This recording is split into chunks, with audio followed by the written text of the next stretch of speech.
know that you think you're the coolest one in town, but to me you'll be much cooler when you're 6 feet underground. Some of us are crazy, some are smart and brave. Well, it doesn't really matter, we all end up in the grave. All my favorite people are dead. All my favorite people are dead. I say it, all my favorite people are dead.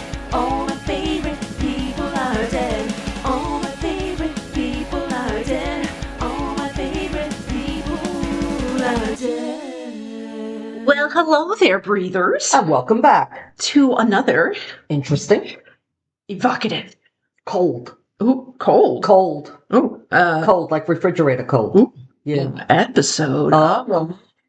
All My favorite people are dead. I'm Shannon Butler. I'm S2-E37. Oh, hey. What's Shannon Butler? You know, I gotta say, I talk about my dogs a lot, right? Well, obviously. Because What else is there? What else is there? They are the bestest. They are the bestest. Snuggliest. They are the loves of my life. They are. You know, I love my family members very dearly. My aunt, she's going through a lot right now. Sorry. Yeah. Her cancer came back. Her dog died. So my aunt and uncle, they're going through it. That's awful. So as soon as I had seen a post on Facebook from my cousin, I texted her. I was like, "What's going on?" And she told me. And like the moment I got a response from her, I got the dogs and I put them in the car. Road trip. And I'm like, "We're going to Aunt Karen and Uncle Steve's." So I bring the dogs over. And I wasn't sure how Frankie would behave in, somebody's home that he doesn't go to. Yeah, you don't usually take him to other people's houses. You take him out, but he's territorial, Yeah. Because he's a rescue. But so I get there, and I was just blown away at what an angel he was. He jumped up in the chair with my aunt. Yeah. She was petting him. They know. He jumped up in the chair. He got with my uncle. He was petting him. And I was just like, you are an angel sent from heaven. When I broke my arm last year, one of my little doctor guy knew. He never. So I had the cast. The arm was wrapped, right? He's laying on the cast, purring. Mm-hmm. Like he knew. Yeah. Like, like my arm was on the pillow and he just comes flopping over. Oh, yeah. Purring on the cast. And it turns out cats have like their purr is a certain frequency. Yeah. That apparently can heal humans. Yeah. They know. They are true healers. At 100%. My dogs have always been there for me. They know when you don't feel good emotionally or physically. Yeah, they know what's that. They lay on your stomach or your arm. Yep. They know. They're right there. So was he able to heal your aunt? He did his best. He certainly did. It. And she was like, "You need to bring these dogs over a lot more often." Yeah. And I was like, "I have every intention of doing it." You should. Yeah, and so it's good because he's never. I mean, I'd be afraid to have me here because my house smells like a big cat. I guess, with all the cats. Yeah, he was funny. So like the next day, this weekend, I decided to reward the dogs for their good deed, Pup cups? Well, I was like, let's get in the car. We're going to go for a car ride, which is their favorite. And we went down to Sleepy Hollow Cemetery. Just me and the dogs. And we walked every part of that cemetery. Yeah. There's a lot of dead people. There's a lot of dead people there. Frankie, he was a good boy, except for this one statue gave him the creeps, and he was growling at it. Oh, really? Was it hilarious? Weird statue. It was a weird statue, yeah. And Frankie was just like, yeah. So, but no, they were very good pups, and they thoroughly enjoyed their long hike through the cemetery. And dogs are literally the best. So that's where I think all animals are working dogs or working animals or service animals. Some are just undercover. Yeah. Because they know, and they do. Yeah. Yeah. All right. So what you got for us? Ice baby. He's not dead. No, we're not doing him. Oh, okay. No. But we're talking about Ice baby. We're talking about Frederic Tudor, the Ice King of Boston. I have no idea what that is. He was born September 4th, 1783, and died February 6th, 1864, in Boston. That's a long life. He was known as the Ice King. I'm going to be doing that throughout the. Is that where Vanilla Ice got his inspiration? Doubt it. Okay. Doubt it. That's where I got mine. Okay. And I love Boston. It's just because I guess they parked their car in Harvard Yard. They all sound like Boston. The Kennedys from, Not the Kennedys, anybody but the Kennedys. Well, they sound like That's, you ever hear them talk? Oh, yeah. That's not what you can. They all sound like that when they talk. And as a Brooklynite, I don't pronounce my R's either, apparently. Okay. R is an A, like gold and silver. Silva. Silva. Silver. Okay. You know, that's the other color. So apparently Bostonians and Brooklynites do that. Okay. So Frederic Tudor is one of those people that you say, wait, was that a real job? Did he ever, he was this one historic guy that you go, wait, really? Really? Okay. Yeah. He was an American entrepreneur from Boston, like I said, in the early 1800s, known as the Ice King. The Ice King. His big idea was simple in concept, but wild in execution. Okay. Okay, picture this. Harvest ice from frozen New England ponds and ship it around the world as a commercial product. Ice. Okay. Unheard of. How are you going to ship it around the world? I'm going to tell you. Okay. Ice was a luxury item then. Refrigeration wasn't a thing. Oh, sure thing. So Tudor basically built an entire industry out of something most people saw as useless winter nonsense. That's crap. We don't like ice. It's annoying. It's in the way. But wait. He started around 1806 sending ice from Massachusetts to the Caribbean. Or Caribbean, depending on your pronunciation. Yeah. How do the Bostons pronounce it? I would know. People thought he was unhinged. Well, there goes the nut. There goes the nut with the cold nut. The early shipments were a complete disaster because they melted. Ice melts. Yeah, especially heading down to the Caribbean, especially in the warmth. Yeah. Money was lost. He went into debt multiple times, but he kept refining the process. He got better insulation, like sawdust, specifically designed for ice houses, faster shipping routes, and improved storage. Eventually, it fell into place. Okay, somebody's got to do it. Somebody's got to figure it out. By the mid-1800s, Tudor's ice was being shipped to the Caribbean for cooling drinks and preserving food, to India, because British colonial households loved it, even as far as China and South America. Okay. At its peak, pun intended. Okay, because icebergs have a peak. See what I did there? I did. Okay, I know. Ice cut from New England ponds became a global export commodity. Now, it sounds surreal now, but people in tropical climates were literally buying Boston ice like premium goods. Oh. Yeah, because, you know. I wouldn't think of, like, ice. Boston ice as a premium thing. It is when you're down in the heat. Okay. It is when you're living down in, Caribbean and you've never seen an ice cube. That's true. Yeah. Okay, so here's a few interesting little facts. He helped shape early cold chain logistics, which is the ancestor of modern day refrigerator supply chains. Okay. His success depended heavily on natural winter conditions and labor intensive harvesting. Yeah. What if there isn't a good winter? Then you got no ice. To harvest ice. Yeah. Then you got no ice. So the industry would eventually collapse with the rise of mechanical refrigeration in the late 1800s. But for now, what the hell is this guy's name? Tudor? He was notorious for being relentless and a bit obsessive, financially risky, always chasing the next expansion, even if he was bankrupt at times. So you say pie in the sky, he's a dreamer, but eventually he gets it together. Okay. All right, so listen to this. Here's a fun part. Ice trade was basically early industrial engineering disguised as, quote unquote, people shipping frozen water across the ocean. Yeah.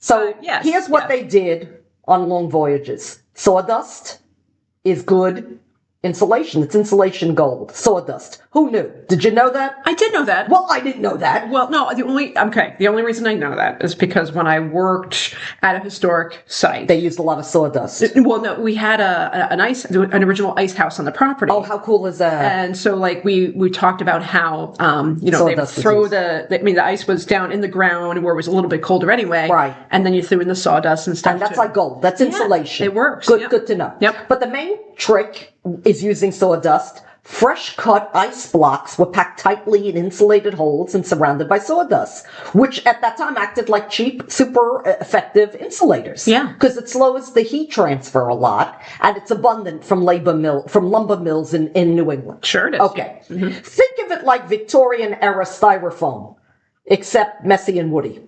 Yeah. Okay.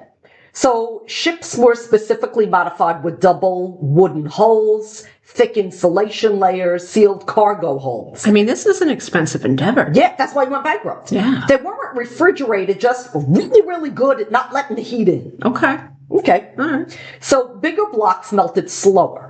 They didn't ship little tiny ice cubes, No, right? I no, mean, this you hold is it in your big stuff. hand, it melts. Yeah. They cut huge blocks of ice from frozen lakes, sometimes hundreds of pounds each. Sure. Because the bigger the mass, the slower the melting, because the surface area to volume ratio works for you in your favor. Mm-hmm. Okay. So in places like the Caribbean or India, they built ice houses with thick walls, shaded or underground storage, ventilation systems that reduce warm airflow. Mm-hmm. Okay? So they would make counterintuitive storages in these hot climates, and ice could actually be stored and sold for weeks or months after arrival. Sure. Ingenious. Yeah. But the loss was part of the math, okay? They expected and they counted on melting. How could you not when you're dealing with frozen water? Sure. How do you calculate that, though? So you factor it in. I guess you overestimate in puddles, I guess. In puddles. Shipment might arrive with only, let's say, 40 to 60% of the original ice. But because ice was harvested so cheaply in winter New England ponds, it sold at a higher price abroad. It was still making a big profit. Okay. Okay, here's a mind blower. At its peak, people in India were drinking cocktails chilled with Massachusetts pond ice, shipped across the Atlantic around the Cape of Good Hope and across the Indian Ocean just to keep their drinks cold in colonial clubs. That is wild. What they would go through. I wonder if they had the little umbrellas in them too, and the little pineapple. I mean, if you're going to go through all that, you might as well have the umbrella. You should, you know. It's one of those historical industries that feel almost like a physics puzzle, like someone dared the world to solve. I dare you. Yeah. You know, okay. Yeah. So listen to this. Okay. This is where Frederic Tudor gets, he's like the ancestor of modern convenience status. And this became a status thing. If you got an ice cube in your glass down there, this is like you're all that and then some. Okay. Let's do it with me. Okay. Ice. Yeah. He himself did not invent refrigeration or refrigerated machines, but his ice empire created a huge economic and engineering pressure problem. So you could make money shipping ice globally, but then the next question comes, well, if we could just make ice anywhere we want, why cut it from ponds? Okay, that became the seed of modern refrigeration. Well, why ship it if I can make it? It's just like water.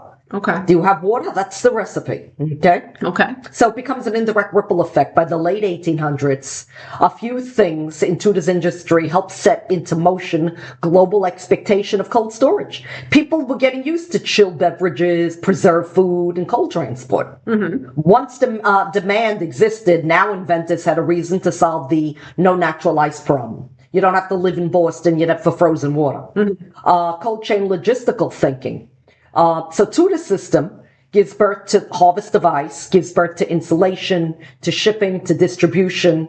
Looks a lot like a modern refrigerated supply chain. The only thing missing is, where's the machine to make the ice? Right. Okay. Yeah. That comes later on. Okay. There was a huge market incentive. Natural ice trade proved there was serious money in temperature control. And that attracts engineers and inventors, right? Necessity becomes the mother of invention. Okay. You know, I think refrigerated cars originally started to ship beer. That's why these things come into play.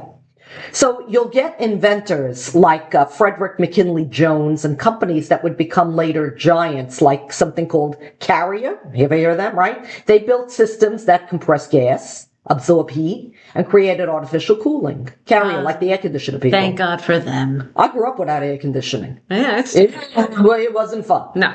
So the shift became, we don't necessarily have to harvest in winter to manufacture winter. We'll make our own damn winter. Sure. Now here's the irony. Tudor spent his life trying to chase cold climates, store natural ice, and moving it efficiently across the planet. He was just transporting it. He never really considered making it himself. He's like, we have all this, it's cold in the winter, what do we do with this? Okay. Decades later, engineers will figure out, you don't need nature, you could just make cold water. You can do it yourself. On demand, yeah. So in a weird way, Tudor's empire proved how valuable cold is as a commodity and how inevitable it is that humans would eventually stop relying on frozen ponds. So, The ice harvesting business was big here too. In the Hudson Valley, yeah. Yeah. There was actually a company just up the river, just a couple towns north in Stansburg, that made ice harvesting tools. Yeah. Like that was to cut into, I mean, up here with the river. Yeah. I know, like, you go to homes of these, rich people in the Gilded Age. Yeah. And they had ice in the house, and that was like a big luxury. It certainly was. So, here's fun. The quote-unquote icebox became your refrigerator. Yeah. Before electrical fridges, households literally used ice boxes. They were little wooden insulated cabinets where a block of ice sat in a compartment and cooled the food. You can find them at antique shops. They're adorable. If you ever watch The Honeymooners, they have a little ice box, and she's got the tray under there. And my mom still refers to sometimes the refrigerator. She'll still refer to it as an ice box. Hey, that's cool. Again, I grew up without air conditioning. We had fire escapes, and in the winter, sometimes we'd put food in the snow on the fire escape out there. Hey, you do what you do, you know? You could eventually replace ice blocks with a cooling coil. So your modern fridge is basically an ice box that learned how to make its own ice.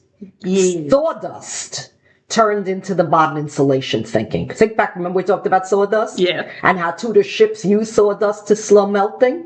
It's the idea. Trap the air, slow heat transfer. That's the core principle of it.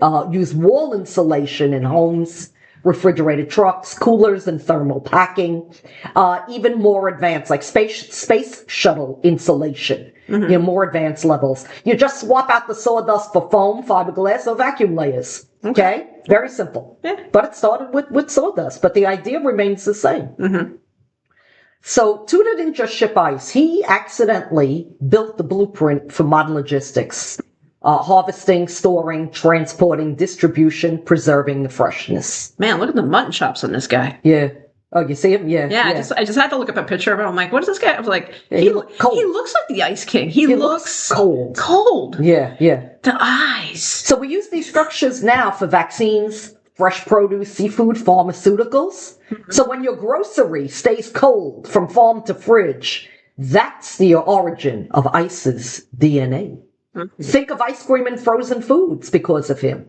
Once ice became widely available in cities, thanks to imported and local harvesting, it became popular in ice cream shops, chilled desserts, early frozen food. And once refrigeration arrives, companies like Carrier Global Corporation helped industrialize it into supermarkets and home freezers. Okay? Your freezer aisle? Think of it like the pond ice in Boston. That's your freezer aisle in the supermarket. So the very big takeaway, the weird takeaway here is Frederic Tudor didn't just sell ice. He trained the world. He trained the world to think temperature is something you can control, store, and most importantly, trade. And once that mindset clicked, modern refrigeration was inevitable. Okay? It became wild.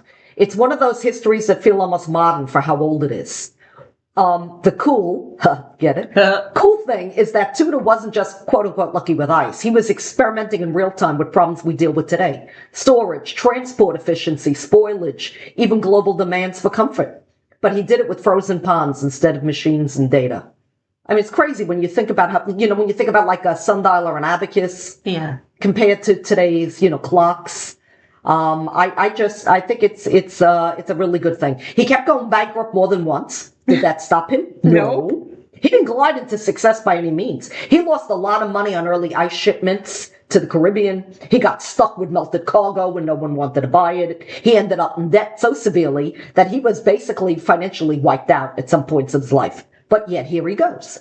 He believed in himself. I wonder what his wife felt about this. Yeah, Like, you should pick something else, honey.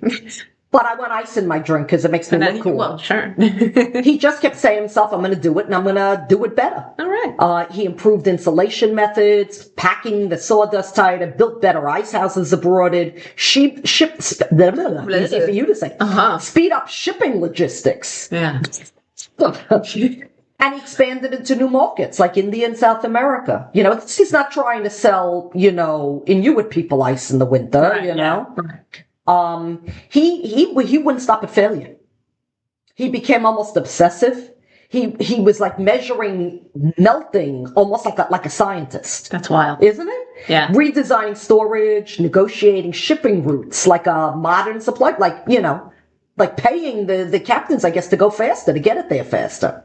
I mean, hey, what happened in 1912 when they told the captain to go faster? They hit a fucking iceberg. Well, they should have used the icebergs to, I wonder what Tudor would have done with it. See, if Tudor was on the Titanic, they would have pulled over. They wouldn't have hit it. He would have shipped it. He would have wrapped the top of it in sawdust.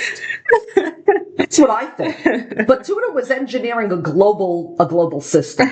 Now, the breakthrough came through in India. The turning point was that the market was obviously hot, far away, and it was massively profitable. Okay, and that big success that he had getting Iced India is what financially enabled him and funded everything. Even at his peak success, you still had to depend on the weather. You still have to depend on shipping conditions, and you still have to factor in spoils. Yeah. But he built a global empire, which was, melting as you go, like the blob, just melting as it goes along. All right. So it's basically a mix of science experiment, cultural shock, and wait, what the hell is that? Can you imagine the people like, what's that? Ice. Ice? What's ice?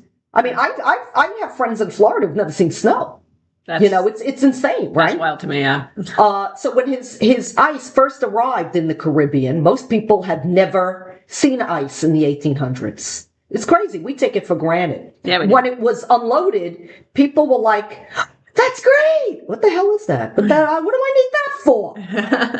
Is it a precious mineral or a crystal? Wait, so it's cold without snow? Like being afraid to even touch. Can you imagine their reaction seeing ice the first time? That would be wild, yeah. Yeah. This is a rock that'll make... Wait, he wasn't British. He was Bostonian. He's Bostonian. This is a rock that'll make your drink cold. Okay. Imagine that? One of the most iconic details from early ice sales is that people would be afraid to touch it. They'd put their hand on it. Burns. It burns. Yeah. It feels so cold it burns. Let me touch it again and again. I mean, like a child seeing ice for the first time. That very human reaction. Sure. It causes the body to register something. The brain goes, what the hell? What the hell?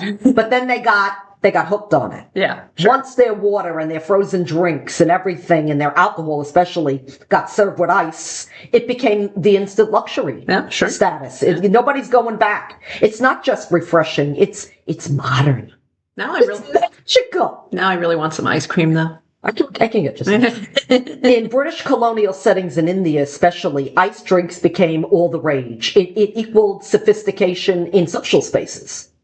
So the deeper psychology of ice is he just didn't sell a physical product. He introduced a new sensory experience to parts of the world that never even thought about it. And that's rare in history because most trade is incremental, better spices, cheaper cloth. But ice is like, oh, there's a new temperature category delivered on demand. Very different. And the funny global twist is ice became so normal in these regions that people stopped thinking about it as exotic, right? Your luxuries also all of a sudden become your necessities. Yeah. It's unbelievable and amazing this is just how it is. That's how. And then refrigeration replaced everything. But after he proved that the demand was real. It existed. So, yeah. Good for him. Places that had relied on ice were basically elite hotels, colonial social gatherings, British officers clubs. So if you were inside those spaces, ice was saying, you in the right place. You're in the right circle because we have ice. Okay. It became another, I guess, status of access and privilege. Colonial society associated ice with modernity and refinement. Chilled drinks less civilized. I ain't drinking out of that coconut. I can imagine, formal ice water, chilled wine, quite a twist, but without the twist. So distribution, like in anything else, controls who gets access, where you get it, how expensive it is. But in a sense, Frederic Tudor's trade unintentionally created one of the early examples of global luxury chain tied to an empire. And the irony is that it's a natural commodity. It's cold, frozen water, folks. Let's call it what it is. Yeah. But it became a symbol of global inequality, a marker of colonial lifestyles and differences, and a tool of the haves and the have-nots, all from a business built from New England ponds. And it's fascinating is this will repeat itself later with electricity, with air conditioning, with internet. Even now, that it became a symbol of a comfort technology, starting as an elite good before becoming universal, like even now, the frozen industry. So it became a whole regional economy for New England. Now New England turns into work seasons where crews have to cut, like you said, massive blocks of frozen lakes, haul them with saws and horses and sleds, store them in ice houses, and basically it made booms in certain towns as an economy for them. And the world got warmer, and then again, like I said, mechanical refrigeration arrives, and cities stop depending on nature. You could do it yourself. Yeah. The human side gets overlooked. But so I hope this Frederic guy did well financially in the end. Sounds like he did. The irony is he built moving cold to where it did exist to where it didn't. He did. So yeah, I thought that was a fascinating story. I mean, you don't think about ice. No. You think ice. Yeah, it's annoying. I got a shovel. You don't think of it, especially in a warm climate, that makes you look elite because it's floating in your glass. Yeah. In the middle of somewhere. So that was Frederic Tudor. I thought that was a cool, fun, strange story. Wow. Interesting. Yeah, I had when you said the Ice King, I'm like, the what? Ice, baby. I know. Okay, I'm not going to do that anymore. Yeah, Because even I'm getting tired of that. Well, I learned something new today. There you go. I appreciate Good. it. I got a lot of sawdust, I'm sure, like in my garage. You can build your own ice house. I think I might do that. Yeah. I might, in case your ice maker in your fridge stops working. Yeah, well, that's all I need. I could lose my mind. So, in the winter, I'll take some ice, like from out back, when it puddles, and put it in the sawdust in the garage. There you go. Yeah. You're all set. And we'll be good to go. Okay. Well, there you go, breathers. Thanks for listening to another Cool, frigid, frosty, delicious episode of All My Favorite People Are Dead. Keep breathing and stay frosty. Yeah. Bye. You'll be much cooler when you 6 feet underground. Some of us are crazy, some are smart and brave. Well, it doesn't really matter, we all end up in the grave. All my favorite people are dead. All my favorite people are dead. I said